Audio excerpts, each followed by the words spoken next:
Hi all, അസ്സലാമു അലൈക്കും. Welcome back to my YouTube channel. ഇന്ന് ഞാൻ നിങ്ങളുമായിട്ട് ഷെയർ ചെയ്യുന്നത് ഇന്നത്തെ എൻ്റെ നോമ്പുതുറ സ്പെഷ്യലൊക്കെയാണ്. അപ്പോൾ എന്തായാലും വിചാരിച്ച് നോമ്പുതുറയും അതായത് അത്തായം മുത്തായം ഇതിൻ്റെയൊക്കെ റെസിപ്പി നിങ്ങളുമായിട്ടൊന്ന് ഷെയർ ചെയ്യാം. അപ്പോൾ ഈ ഒരു റെസിപ്പി എങ്ങനെ തയ്യാറാക്കിയിട്ട് എടുക്കുന്നതെന്ന് നോക്കാം. ആദ്യം തന്നെ ഞാൻ വിചാരിച്ച് എന്തായാലും മീൻ കറിയൊക്കെ ഒന്ന് തയ്യാറാക്കിയിട്ട് എടുക്കാമെന്ന്. അങ്ങനെ ഇതൊരു മൺചട്ടി എടുത്തിട്ടുണ്ട്. അപ്പോൾ ഞാൻ ഈ ഒരു രീതിയിലാണ് മീൻ കറിയൊക്കെ തയ്യാറാക്കിയിട്ട് എടുക്കാറ്. അപ്പോൾ 2 വലിയ തക്കാളി എടുത്തിട്ടുണ്ട്, ഒരു മുറി വെല്ലുള്ളി കട്ട് ചെയ്തിട്ട് എടുത്തിട്ടുണ്ട്, പിന്നെ ഒരു കഷ്ണം ഇഞ്ചി ചതച്ചതും വെളുത്തുള്ളി ചതച്ചത്, ഒരു 10 അല്ലിയോളം വെളുത്തുള്ളി ചതച്ചത് കൂടി എടുത്തിട്ടുണ്ട്, പിന്നെ ഒരു 4 പച്ചമുളക്. ഇതൊക്കെ ഒരുമിച്ചാണ് കട്ട് ചെയ്തിട്ട് എടുത്തിട്ടുള്ളത്. എന്നിട്ട് ഇതൊക്കെ ഒന്ന് മൺചട്ടിയിൽ ഇട്ടതിന് ശേഷം ഒന്ന് കൈ കൊണ്ട് നന്നായിട്ടൊന്ന് ഞരണ്ടി കൊടുക്കുക.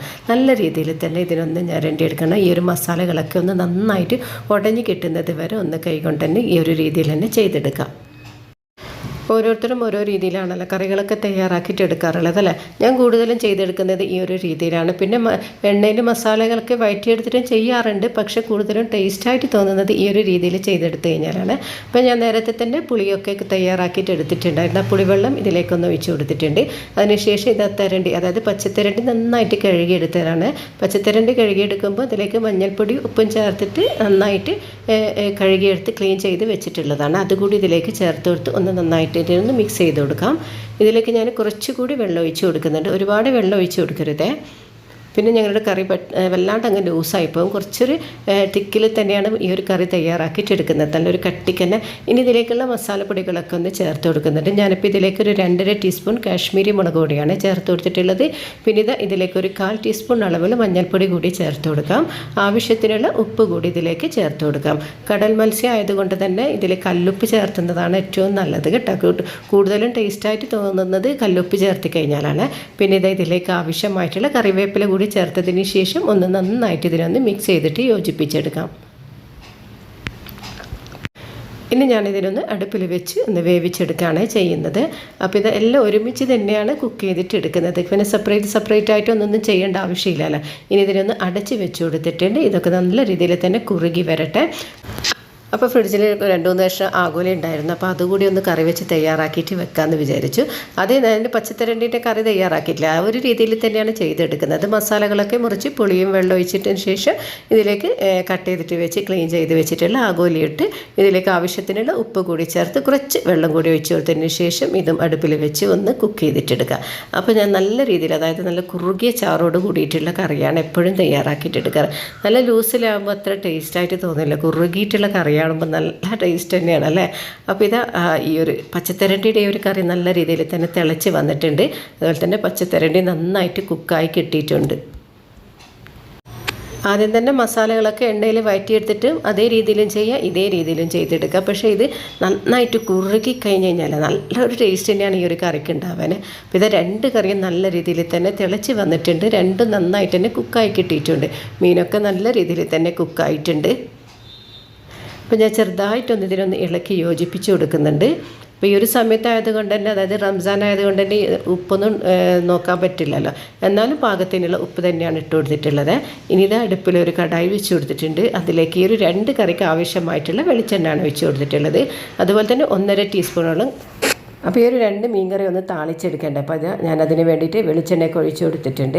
അതിലേക്ക് ആവശ്യമായിട്ടുള്ള കടുകൊക്കെ ഇട്ട് കൊടുത്തിട്ടുണ്ട്. അത് ചെറുപട എന്നൊക്കെ പൊട്ടി വന്നിട്ടുണ്ട്. ഇതിലേക്ക് ഞാനൊരു 10 അല്ലി വെളുത്തുള്ളി കൂടി ചതച്ചെടുത്തത് ചേർത്ത് കൊടുത്തിട്ടുണ്ട്. ഇത് മൂപ്പിക്കേണ്ട ആവശ്യമൊന്നുമില്ല, ആ ഒരു സ്മെല്ലും വരണ്ട. പെട്ടെന്ന് തന്നെ ഞങ്ങൾക്ക് ഇതിനൊന്ന് ഫ്ലെയിം ഒന്ന് ഓഫ് ചെയ്ത് കൊടുത്തിട്ട് ഈ ഒരു താളിപ്പ് ഈ ഒരു 2 മീൻകറിയിലേക്ക് ഞാൻ ഒഴിച്ച് കൊടുക്കുന്നുണ്ട്. അപ്പോൾ ഇതേ രീതിയിലാണ് നിങ്ങളും തയ്യാറാക്കിയിട്ട് എടുക്കാറുള്ളത്. അങ്ങനെയാണെങ്കിൽ ഇതിൻ്റെ ഫീഡ്ബാക്കൊക്കെ എന്നെ ഒന്ന് അറിയിക്കണേ. അങ്ങനെ ഇതിന് ശേഷം ഞാനിതൊന്ന് ജസ്റ്റ് ഒന്ന് ഇതിനൊന്ന് ഇളക്കി യോജിപ്പിച്ച് കൊടുക്കുന്നുണ്ട്. അപ്പോൾ ഇത് 2 കറിയും ഇവിടെ റെഡി ആയിട്ടുണ്ട്. അതായത് പച്ചത്തരണ്ടിയുടെ കറി റെഡി ആയിട്ടുണ്ട്, ആഗോലിയുടെ കറി റെഡി ആയിട്ടുണ്ട്. ഇനി ഞാൻ തയ്യാറാക്കിയിട്ട് എടുക്കുന്നതെന്ന് വെച്ചാൽ പാൽക്കൊഞ്ചാണ്. അപ്പോൾ പാൽക്കൊഞ്ചിൻ്റെ വീഡിയോ ഞാൻ മുഴുവനായിട്ട് എടുത്തിട്ടില്ല. ഇൻഷാ അല്ലാഹ് അതിൻ്റെ വീഡിയോ ഞാൻ അടുത്ത് തന്നെ ഇട്ട് തരുന്നതായിരിക്കും. ഈ ഒരു റെസിപ്പി, അതായത് ഈ ഒരു പാൽക്കൊഞ്ച് ഞാൻ തയ്യാറാക്കിയിട്ട് എടുത്തിട്ടുള്ളത് നീർദോശയ്ക്ക് വേണ്ടിയിട്ടാണ്. നല്ലൊരു കോമ്പിനേഷനാണ് നീർദോശയ്ക്ക് ഈ ഒരു പാൽക്കൊഞ്ച്.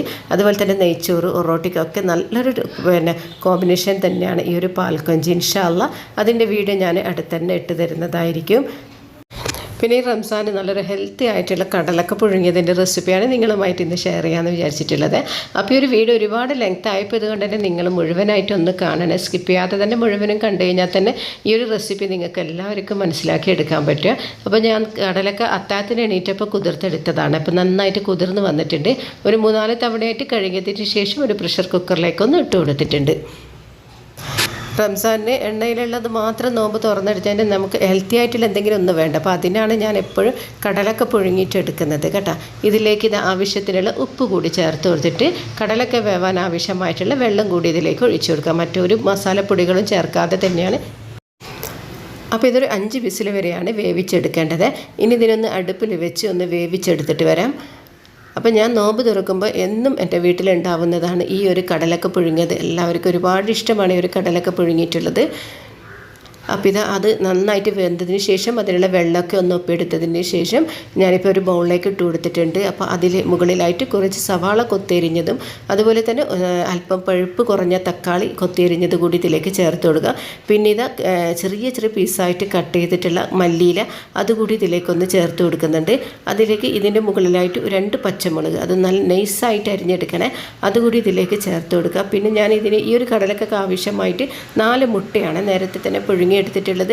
ആ മുട്ട നല്ല കുഞ്ഞു കുഞ്ഞു പീസായിട്ട്, അതായത് കുഞ്ഞാന്നരിയുന്നില്ല, അപ്പോൾ അതേ രീതിയിൽ തന്നെ കട്ട് ചെയ്തിട്ട് ഇതിന് മുകളിലായിട്ട് ഇട്ട് കൊടുക്കാം.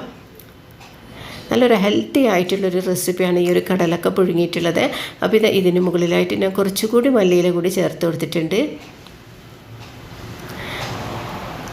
അപ്പോൾ ഇനി ഞാൻ തയ്യാറാക്കിയിട്ടെടുക്കുന്നത് നീർദോശയാണ്. അപ്പോൾ നീർദോശയുടെ ഒന്നും വീഡിയോ മുഴുവനായിട്ട് ഞാൻ ഇട്ടിട്ടില്ല, കാരണം ഇതിന് മുൻപൊക്കെ ഇട്ടിട്ടുണ്ടായിരുന്നു. അപ്പോൾ പുതിയ കൂട്ടുകാർ കാണുന്നതാണെങ്കിൽ എൻ്റെ ചാനലിൽ കയറി ഒന്ന് ഈ ഒരു റെസിപ്പിയൊക്കെ ഒന്ന് കണ്ടു നോക്കുക. എന്നിട്ട് നിങ്ങളൊക്കെ എനിക്കൊന്ന് സപ്പോർട്ട് ചെയ്യാം.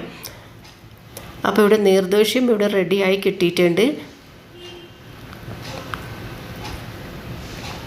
അപ്പോൾ ഇതൊക്കെയാണ് ഇന്നത്തെ എൻ്റെ റംസാൻ്റെ സ്പെഷ്യൽ ആയിട്ടുള്ളത്.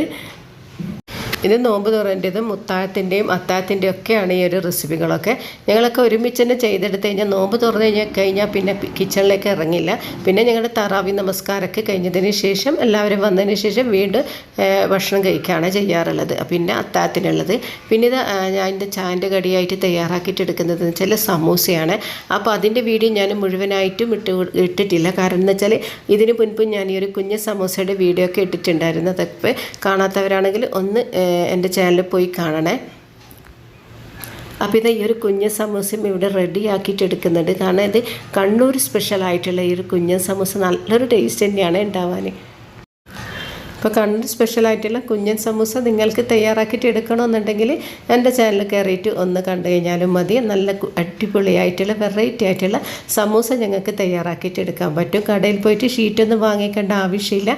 ഈ ഒരു രീതിയിൽ ചെയ്തെടുത്ത് കഴിഞ്ഞാൽ നല്ല അടിപൊളിയായിട്ടുള്ള നോമ്പ് തുറക്ക് വേണ്ടിയിട്ടുള്ള സമൂസ ഞങ്ങൾക്ക് തയ്യാറാക്കിയിട്ട് എടുക്കാനും പറ്റും. അപ്പോൾ ഒരു വീഡിയോ നിങ്ങൾക്കൊക്കെ ഇഷ്ടമായിട്ടുണ്ടാകുമെന്ന് വിചാരിക്കുന്നു. ഇഷ്ടമായിട്ടുണ്ടെങ്കിൽ ഇതേ രീതിയിൽ നിങ്ങളും തയ്യാറാക്കിയിട്ടെടുക്കുക. എന്നിട്ട് ഇതിൻ്റെ ഫീഡ്ബാക്കൊക്കെ എന്നെ ഒന്ന് അറിയിക്കുക. അതുപോലെ നിങ്ങളുടെ ഫാമിലിക്കും ഫ്രണ്ട്സിനൊക്കെ ഈ ഒരു വീഡിയോ ഒന്ന് ഷെയർ ചെയ്ത് കൊടുക്കുക. അപ്പോൾ നിങ്ങളൊക്കെ സപ്പോർട്ടുള്ളത് കൊണ്ടാണ് ഒരുപാട് മുന്നോട്ട് പോയിട്ടുള്ളത്. ഇനിയും നിങ്ങളെ സപ്പോർട്ട് ഉണ്ടാവും എന്നുള്ള പ്രതീക്ഷയിൽ തന്നെയാണ് ഞങ്ങൾ ഈ ഒരു വീഡിയോ ഒക്കെ ഇട്ടിട്ട് മുന്നോട്ട് പോകുന്നത്. അപ്പോൾ സമൂസ ഞാനിപ്പോൾ ഫ്രൈ ചെയ്തിട്ടെടുക്കുന്നുണ്ട്. അതിന് വേണ്ടിയിട്ട് കടായി വെച്ചിട്ട് അതിലേക്ക് ഈ ഒരു സമൂസ ഫ്രൈ ചെയ്യാൻ ആവശ്യമായിട്ടുള്ള എണ്ണ കൂടി ഒഴിച്ചു കൊടുത്തിട്ടുണ്ട്. പിന്നെ ഇതിൻ്റെ കൂടെ തന്നെ കുറച്ച് മസാലക്കഞ്ഞി കൂടി തയ്യാറാക്കിയിട്ട് എടുത്തിട്ടുണ്ട്. ചിക്കൻ്റെ മസാലക്കഞ്ഞിയാണ് തയ്യാറാക്കിയിട്ട് എടുക്കുന്നത്. നോമ്പ് കഴിഞ്ഞാൽ പിന്നെ ഇതൊന്നും ഞങ്ങൾ തയ്യാറാക്കിയിട്ട് എടുക്കില്ല, കാരണം അതിനൊക്കെ ഒരു വല്ലാണ്ടൊരു മടി തന്നെയാണ്. ഇപ്പം ഞങ്ങൾ ശരിക്കും അസർ നമസ്കാരമൊക്കെ കഴിഞ്ഞാലാണ് അടുക്കളയിലേക്ക് ഇറങ്ങുന്നത്, നോമ്പ് തുറയൊക്കെ ആക്കാൻ വേണ്ടിയിട്ട്. പക്ഷേ അള്ളാൻ്റെ എന്തോ ഒരു കുതിരത്ത് കൊണ്ടാണ് കേട്ടോ. കാരണം 4:45 ആ ഒരു ബാങ്ക് കൊടുക്കുന്ന ടൈം ആകുമ്പോഴത്തേക്ക് എല്ലാ ഭക്ഷണങ്ങളും റെഡി ആയിട്ടുണ്ടാകും. അത് ശരിക്കും ഒരു പ്രത്യേകതര ഒരു കഴിവാണ്. അതായത് അതേ സ്ഥാനത്ത് ഞങ്ങൾ റംസാനൊക്കെ കഴിഞ്ഞ് കഴിഞ്ഞാൽ ഞങ്ങൾ കിച്ചണിലേക്ക് ഈ ഒരു രീതിയിലൊക്കെ തയ്യാറാക്കിയിട്ട് എടുക്കാൻ ഇറങ്ങിയൊക്കെ ആട്ടെ ശരിക്കും ഞങ്ങൾ ഉരുണ്ട് കളിക്കുകയാണ്. ഈ ഒരു രീതിയിൽ ശരിക്കും ഞങ്ങൾക്ക് തയ്യാറാക്കിയിട്ട് എടുക്കാൻ പറ്റില്ല, കാരണം ഈ ഒരു റംസാൻ ഒരു പ്രത്യേകതര ഒരു കഴിവാണ് പടച്ച റബ്ബ് ഞങ്ങൾക്ക് തന്നിട്ടുള്ളത്. 5 മണി കഴിഞ്ഞാൽ ഞങ്ങൾ കിച്ചണിൽ ഇറങ്ങിക്കഴിഞ്ഞാൽ നോമ്പ് തുറൻ്റെ ടൈം ആകുമ്പോഴത്തേക്ക് എല്ലാ ഭക്ഷണങ്ങളും റെഡി ആയി കിട്ടും. അപ്പോൾ ഇതൊക്കെയാണ് ഇന്നത്തെ എൻ്റെ നോമ്പ് തുറ സ്പെഷ്യൽ. മാഷാ അല്ലാഹ്, അൽഹംദുലില്ലാ, അള്ളാഹു പടച്ചിറപ്പ് ഞങ്ങൾക്ക് ആ ഒരു കഴിവ് തന്നിട്ടുണ്ട്. ആ ഒരു സമയമാകുമ്പോഴത്തേക്ക് എങ്ങനെയെങ്കിലും ഞങ്ങൾ നോമ്പ് തുറക്കൊക്കെ റെഡി ആയി കിട്ടും. അപ്പോൾ ഇന്നത്തെ ഈ ഒരു സ്പെഷ്യലൊക്കെ നിങ്ങൾക്ക് ഇഷ്ടമായിട്ടില്ല, ഇതേ രീതിയിൽ തന്നെയാണല്ലോ നിങ്ങളും തയ്യാറാക്കിയിട്ട് എടുക്കാറുള്ളത് അല്ലേ? അപ്പോൾ ഇൻഷാ അല്ലാഹ് ഇനിയും പുതിയ പുതിയ റെസിപ്പിയുമായി ഞാൻ വീണ്ടും വരുന്നതായിരിക്കും. അസ്സലാമു അലൈക്കും വറഹ്മത്തുള്ളാഹി തആല വബറകാതുഹു. അപ്പോൾ ഈ ഒരു വീഡിയോ ഇഷ്ടമായിട്ടുണ്ടെങ്കിൽ ഒന്ന് ലൈക്ക് ചെയ്യാൻ മറക്കല്ലേ.